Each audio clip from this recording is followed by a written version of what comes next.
Assalamualaikum. So this video is for class 6 and the chapter is matter. So what is matter? In this chapter we have to learn what is matter. When we look around we find a variety of things, for example plant, animals,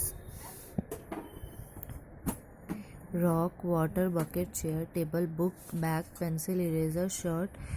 जब हम लोग अपने आसपास देखते हैं तो हम लोग को बहुत सारा चीज़ नज़र आता है. All this things are of different kinds, colours. ये सारा कुछ डिफरेंट कलर का होता है, शेप का होता है, साइज़ का होता है. कुछ कुछ इसमें से लिविंग होता है और कुछ कुछ नॉन लिविंग होता है. तो ये सारा कुछ कोई ना कोई मटेरियल से बना होता है. जैसे कि बकेट जो है वो प्लास्टिक से बना होता है, एक चेयर जो है वो वुड से बना होता है और बैग जो है वो क्लोथ से बना होता है. तो अ सब्सटेंस फ्रॉम विच, एक ऐसा चीज़, कोई भी चीज़ जिससे कोई भी एक सामान बना हो उसको हम मटेरियल कहते हैं. जैसे कि आपका कोई टेबल जो है वो वुड से बना है तो वुड क्या हो गया, मटेरियल हो गया. ऑल दिस मटेरियल, इस सभी मटेरियल का मास होता है और स्पेस वो लेता ही लेता है. तो anything that has mass and occupy space, जितना भी चीज़ है उसका अगर मास है और वो स्पेस लेता है तो उसको हम मैटर बोलते हैं. All living and non living, जितना भी लिविंग और नॉन लिविंग थिंग है सारा कुछ मैटर होता है. हमारा बॉडी भी वो मैटर से बना है. तो यहाँ देखो मैटर का दिया हुआ है. मैटर का जो है लिविंग है और नॉन लिविंग. लिविंग में कौन कौन आ गया, प्लांट्स और एनिमल्स, और नॉन लिविंग में नेचुरल और ह्यूमन मेड. तो सन, द अदर स्टार्स, प्लैनेट्स या जितना कुछ भी है सब कुछ मैटर है, सबका मास होता है और सभी स्पेस लेता ही लेता है. इसके अलावा जो the substance that can be perceive, और जो हम लोग महसूस कर पाते हैं उसको हम मैटर बोलते हैं. जैसे टच करना, फील करना या टेस्ट, स्मेल, ये सब भी हम लोग कर पाते हैं. For example air can not be seen. Air जो है हम लोग देख नहीं पाते लेकिन हम उसको महसूस कर पाते, इसलिए वो भी एक मैटर है. तो अब हम पढ़ेंगे क्लासिफिकेशन ऑफ मैटर. मैटर को क्लासिफाई कर रहे हैं. तो मैटर जो है नॉन लिविंग और लिविंग दोनों होता है. लिविंग मैटर जो मूव कर सकता है और रिप्रोड्यूस कर सकता है अपने जैसा ही, उसको हम बोलते हैं लिविंग मैटर, जैसे कि प्लांट्स और एनिमल. नॉन लिविंग मैटर में जो ना ही ग्रो करता है, ना ही मूव करता है और ना ही रिप्रोड्यूस कर सकता है. रिप्रोड्यूस करना मतलब अपने ही जैसा एक को बनाना, उसे हम नॉन लिविंग मैटर कहते हैं. ये दो टाइप का होता है, नेचुरल और ह्यूमन मेड. नेचुरल मैटर क्या है, नेचुरल मतलब जो नेचर में पहले से ही पाया जाता हो उसको नेचुरल मैटर, जैसे कि रॉक, वाटर, एयर और वुड. और ह्यूमन मेड मैटर जो ह्यूमन ने बनाया है, जैसे कि प्लास्टिक, स्टील, नायलॉन, ये सब आपका ह्यूमन मेड है. Different things are made of different kinds of matter. अलग अलग चीज़ जो है वो अलग अलग मैटर का बना होता है. जैसे कि चेयर वुड का बना है, वैसे ही बकेट जो है वो प्लास्टिक का बना है. Same kind of matter can be use to make many thing. एक ही चीज़ को हम लोग अलग अलग चीज़ बनाने के लिए यूज़ कर सकते हैं. जैसे कि वुड जो है वो चेयर बनाने के लिए भी यूज़ होता है, टेबल बनाने के लिए भी यूज़ होता है. A thing can be made of different type of matter. एक चीज़ जो है वो अलग अलग टाइप का मैटर से मिलकर बना हो सकता है. या तो जैसे चेयर जो है वो वुड का भी हो सकता है और प्लास्टिक का भी हो सकता है या स्टील का भी हो सकता है. अब हम पढ़ेंगे प्रॉपर्टीज़ ऑफ मैटर. मैटर का क्या क्या प्रॉपर्टीज़ है. All types of matter have two common properties. जितना भी मैटर होगा उसका दो कॉमन प्रॉपर्टी होगा. सबसे पहला दे हैव मास, उसका मास होगा, और दे ऑक्यूपाई स्पेस, और वो स्पेस लेगा. तो matter has mass, the quantity amount of matter contained in a thing object is called its mass. Quantity मतलब उस मैटर में कितना है, कोई भी चीज़ कितना अमाउंट में है, उसी को हम मास बोलते हैं. अब उसके लिए हम एक्टिविटी यहाँ किए हैं. तो यहाँ क्या बोल रहा है कि हम पहले यहाँ पे मेथड एम में हमको देखना है कि वाटर स्टोन का मास है कि नहीं. तो क्या क्या चाहिए, 2 ग्लास चाहिए और एक बीम बैलेंस और वाटर स्टोन. सबसे पहले 2 एम्प्टी ग्लास लिए और दोनों सेम साइज़ होना चाहिए. दोनों को एक एक ग्लास को हम रख दिए दोनों साइड में. एक साइड में दोनों एम्प्टी ग्लास को रख दिए. उसके बाद एक ग्लास में हम पानी लेते हैं. तो क्या देखते हैं हम, पानी लेने से क्या हुआ कि उस तरफ का पल्ला जो है वो थोड़ा झुक जाता है. उसके बाद उस ग्लास से हम पानी निकाल लेते हैं और उसमें कुछ स्टोन रख देते हैं. तो फिर देखते हैं क्या कि स्टोन रखने की वजह से भी वो झुक जाता है. तो ऑब्जर्वेशन हम लोग क्या देख रहे हैं, जब हम पानी डाले हैं एक ग्लास में तो हम देख रहे हैं पैन जो है वो थोड़ा झुक जाता है, और जब उसमें स्टोन डालते हैं तो तब भी वो झुक जाता है. तो इससे क्या पता चल रहा है कि वाटर और स्टोन दोनों का ही मास होता है, इसलिए वज़न की वजह से ही वो नीचे झुक गया. एक्टिविटी 2, जहाँ एयर में भी मास होता है वो दिखाने के लिए 2 बलून लिया गया है और उसको एक स्ट्रिंग से बांध दिया गया. एक स्ट्रिंग में एक निडल और निडल लिया गया. सबसे पहले 2 बलून को फुकाकर दोनों एक एक साइड में बांध दिया गया है और बैलेंस कर दिया गया. तो क्या है, दोनों सेम साइज़ का सेम जगह में. जैसे ही हम एक बलून को फोड़ते हैं तो क्या होता है कि वो चिपटा हो जाता है और भरा हुआ बलून जो है वो थोड़ा नीचे हो जाता है। तो इसमें क्या ऑब्जर्व हम लोग कर रहे हैं कि on pricking pick the balloon, जैसे ही हम बलून को फोड़ते हैं तो वहाँ का एयर बाहर निकल जाता है और उसके वजह से वो स्टिक जो है वो थोड़ा टेढ़ा हो जाता है, मतलब भरा हुआ बलून में हवा है इसलिए वो झुक गया। तो इससे क्या पता चल रहा है कि एयर में आपका मास होता है। Matter occupy space, matter space लेता है।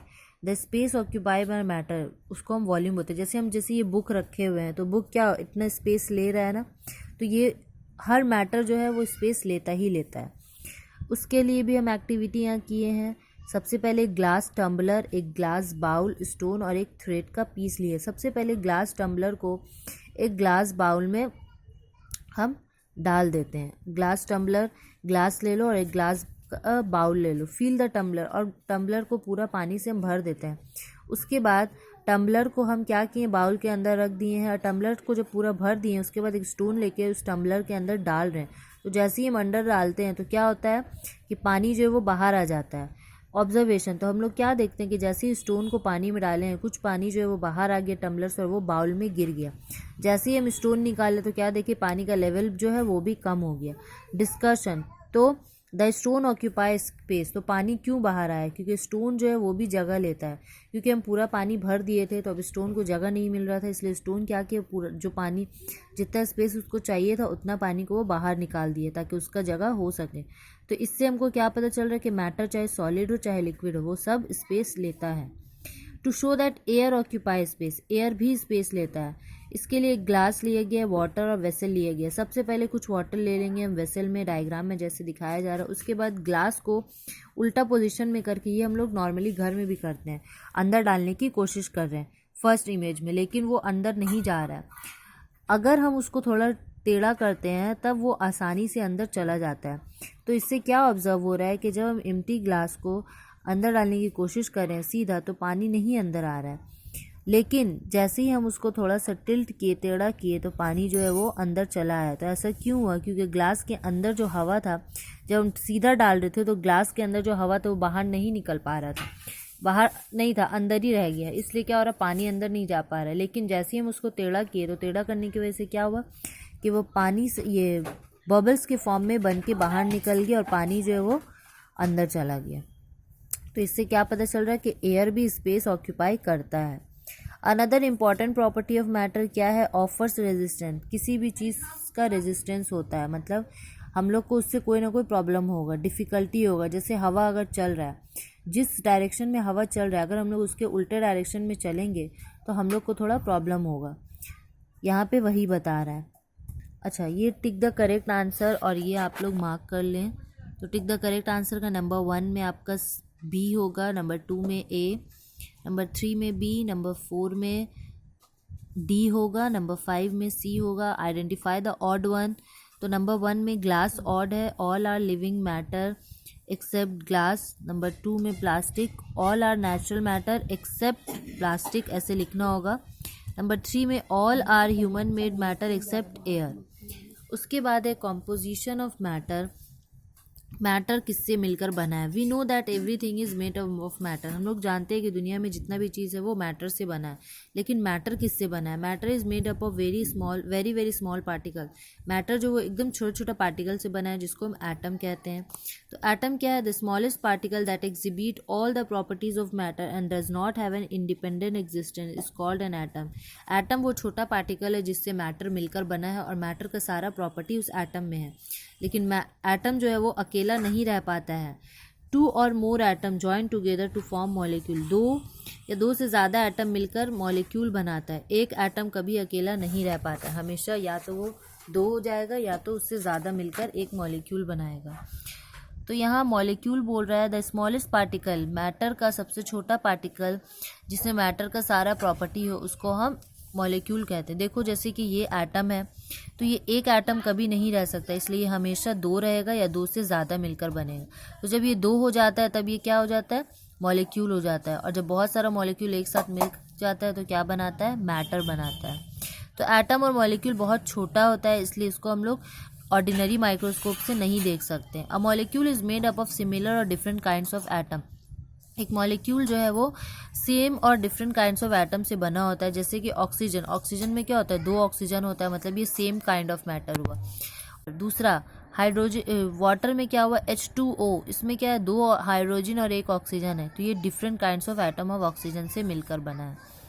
Characteristics of molecules of matter, मतलब पार्टिकल्स ऑफ मैटर, मैटर का जो पार्टिकल्स है उसका क्या क्या कैरेक्टर है। Particles of matter are very small in size, matter का जितना भी पार्टिकल्स है वो बहुत छोटा होता है साइज में। Particles of matter are always in a continuous random motion, वो हमेशा मूव करता रहता है, मोशन में रहता है। इट इज़ बिकॉज क्योंकि उसमें काइनेटिक एनर्जी होता है। द कंटिन्यूस जिगजैग मोशन, ये कैसे मूव करता है, जिगजैग मोशन में। इस कंटिन्यूस जिगजैग मोशन को हम ब्राउनियन मोशन कहते हैं। इस तरीके से ये हमेशा मूव करता रहेगा लेकिन जिगजैग फॉर्म में। Brown gave evidence for the existence of the Brownian motion in the particle, इस मोशन का नाम ब्राउनियन मोशन क्यों पड़ा, क्योंकि ये ब्राउन जो है साइंटिस्ट वही बताया था। Particles of matter are held together by a force, जितना भी मैटर का पार्टिकल्स है वो सब एक फोर्स से मतलब अपनी फोर्स से जुड़ा रहता है, उस फोर्स को हम बोलते हैं इंटर पार्टिकल और inter molecular force of attraction. The force of attraction between the same kind of particle, अगर सेम काइंड, जैसे कि ये अगर 2 ऑक्सीजन के बीच में है फोर्स तो उसको हम कोहेसिव फोर्स बोलेंगे, लेकिन अगर 2 अलग अलग पार्टिकल्स के बीच में है तो उसको एडेसिव, जैसे ये हाइड्रोजन और ऑक्सीजन के बीच में है तो इसको हम एडेसिव फोर्स बोलेंगे।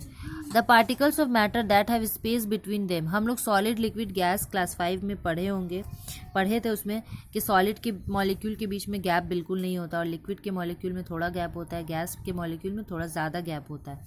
तो उस गैप को हम क्या बोलते हैं, इंटरमॉलिक्यूलर स्पेस बोलते हैं।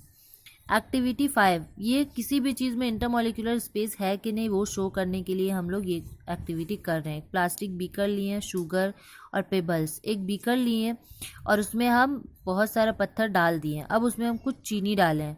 शेक द बीकर, उसके बाद हम लोग उसको शेक करेंगे, उसके बाद उसमें और चीनी डालते हैं, शुगर डालते डालते, और जिस बीकर में आपका पीबल्स है मतलब पत्थर दिया हुआ उसी में हम डालते हैं। तो हम क्या ऑब्जर्व करते हैं कि all the sugars accommodate in the beaker having pebbles. How does this happen? It happens because sugar occupy the space present between the pebbles. Similarly, intermolecular space exists between the molecule of a substance. मतलब पत्थर रखने के बाद भी थोड़ा थोड़ा जगह बच जाता है, और जब हम चीनी डालते हैं वो चीनी क्या हो रहा है, जब बार बार शेक कर रहे हैं तो चीनी जो वो पेबल्स के बीच बीच में जो जगह खाली था वहाँ जाकर बैठ गया।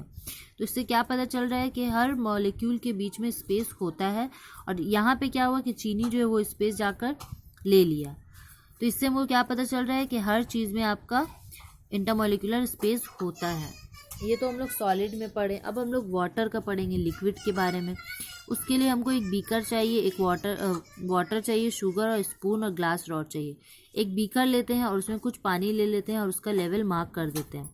उसके बाद नेक्स्ट क्या करना है हमको, add a teaspoon full of sugar, उसके बाद हम उसमें शुगर डालते हैं और उसको अच्छे से मिला लेते हैं। और उसके बाद फिर हम क्या चेंज देखते हैं, ऑब्जर्वेशन, लेवल ऑफ वाटर जो है increases on adding sugar, but when the sugar get completely dissolve the water level come to the initial position.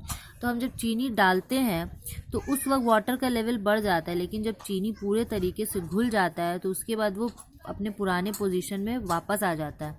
तो ऐसा क्यों होता है, क्योंकि शुगर जो है, क्योंकि हम लोग पढ़े कि लिक्विड के मॉलिक्यूल के बीच में स्पेस होता है, तो शुगर क्या करता है, वही स्पेस को जाकर ले लेता है, और उस स्पेस को लेने की वजह से क्या होता है कि वाटर का लेवल जो है वो बढ़ता नहीं है, वही का वही रह जाता है। तो इससे हमको पता चल रहा है कि इंटरमॉलिक्यूलर स्पेस होता है।